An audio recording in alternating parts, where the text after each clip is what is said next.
자, 오늘의 시사평론가죠. 네, 리엘 파트너스의 이승기 변호사 오셨습니다. 어서 오세요. 예, 안녕하세요. 예, 오늘 이승기 변호사께서 월요일인데 예.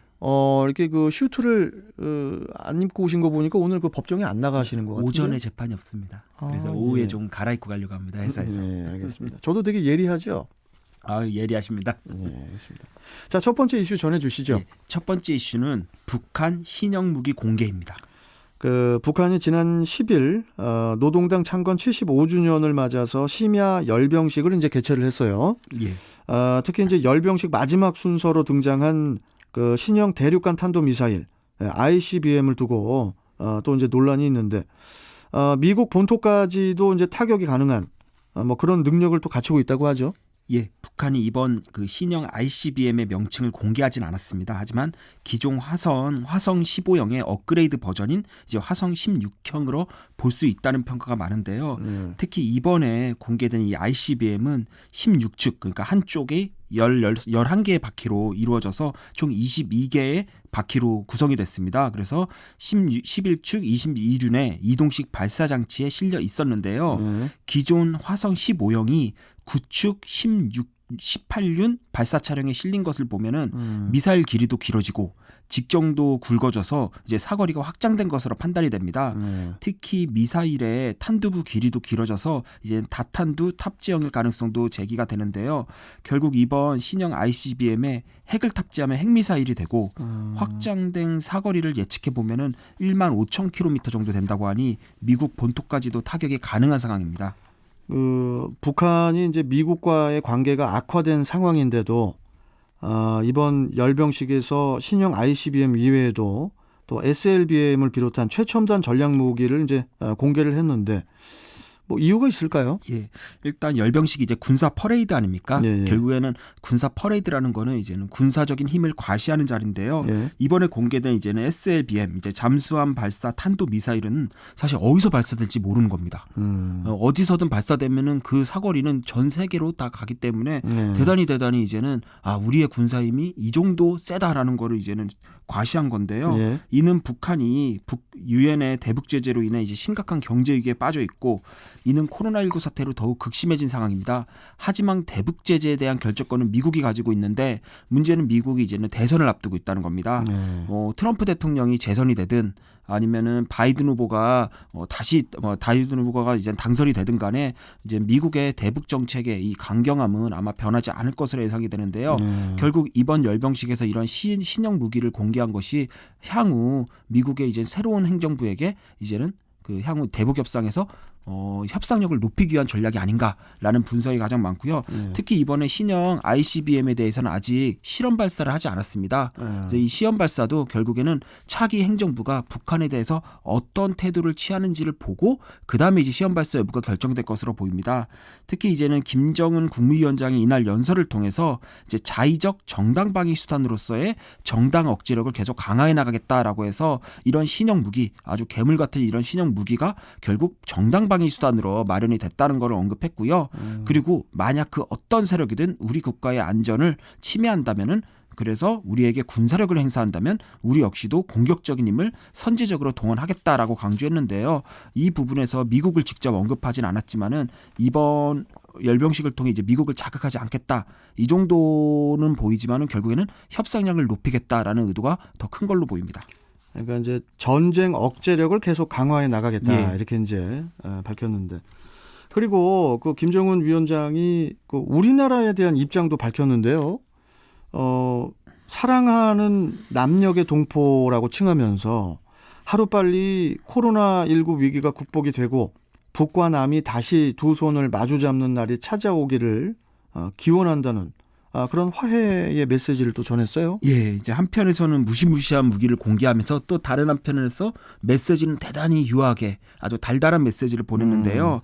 그렇다 보니까 정부와 여당에서는 이번 김 위원장의 발언을 남북 관계 복원을 위한 이제는 뭐 그 노력이다라고 해석을 하면서 이제 종전선언까지 이어지기를 희망하는 분위기고요. 그에 반해 보수 야당에서는 종전선언 제안에 핵 전략 무기로 하답한 거 아니냐라면서 그 의미를 이제 축소하고 있습니다.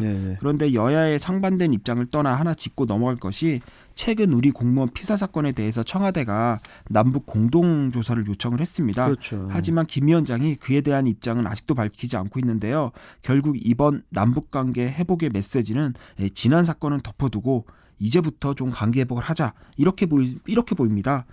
물론 충분히 예상이 되었던 거지만 우리 정부가 이번 공무원 피사 사건을 또 어떻게 풀어갈지도 또 하나의 또 이제 관전 포인트가 될 것으로 보입니다. 자, 다음 이슈 전해주시죠. 예, 다음 이슈는 완성차 업체 중고차 사업 진출 가시화입니다. 현대차가 중고차 사업 진출을 공식화했어요. 예, 중고차 업계에서는 그 생계가 달린 만큼 대기업이 골목 상권마저 장악하려 한다. 이러면서 이제 반발이 상당히 심한 상황입니다. 예, 중고차 업계에서는 이제는 국내 신차 시장 점유율이 70에서 80%에 달하는 이 현대기아차가 중고차 시장에 진출하면 결국 독점 시장이 형성이 된다. 그리고 독점 시장이 형성되면 소비자에게 그 피해가 전가될 것이다라는 입장이고요. 또 중고차 매매업은 이제 상대적으로 진입 장벽이 낮아서 이제 별다른 기술이나 지식이 없이도 쉽게 생업을 할 수 있다는 점에서 이번 만약에 대기업이 들어온다면 일반 국민들의 일자리 역시 침해된다는 것이 주요 반대 이유입니다. 그런데 보통 대기업의 골목 상권 침해와 같은 이슈는 대부분 이제는 대기업을 비판하는 여론이 많습니다. 하지만 이번 중고차 매매 시장에 대해서는 워낙 기존에 국민들이 가지고 있는 불신이 크다 보니까 여론 역시 이제 현대차를 지지하는 모습입니다.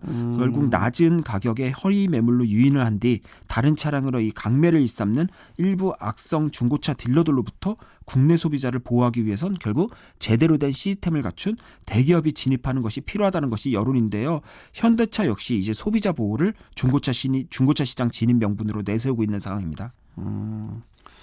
참 그 중고차 매매업이 2013년부터 그 중소기업 적합업종으로 지정이 되면서 그동안 그 대기업 진출이 제한이 되어 왔지 않습니까? 예, 그 SK 그룹이 이제 과거 이제 계열사 SK 엔카로 이제 중고차 업계 1위도 했습니다. 그런데 2013년에 중소기업 적합업종으로 지정된 후에 이제 순차적으로 시장에서 철수한 사례도 있는데요. 하지만 중고차 매매업의 시장 규모가 20조 원에 달한다고 합니다. 그렇다 보니까 이제 대기업 입장에서는 이제 포기하기가 어려운 것이 사실인데요. 그런데 작년 2월 이 중소기업 적합업종 지정 기한이 만료가 됐습니다.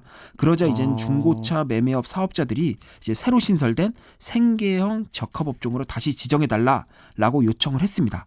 하지만 동반성장위원회가 이 중고차 매매업을 생계형 적합업종으로 재지정하는 것이 문제가 있다라는 의견을 중소벤처기업부에 제출하면서 이젠 대기업의 시장 진출의 길이 열리게 된 것입니다. 일단 그 최종 결정권을 가진 중소벤처기업부는 그 대기업 진출을 허용하되 기존 중고차 업계와의 상생을 조건으로 이렇게 또 내걸었어요, 조건을. 예, 결정 시한이 원래 올해 5월이었습니다. 그런데 워낙 이해관계가 첨예하다 보니까 아직 결정을 내리지 못하고 있는데요.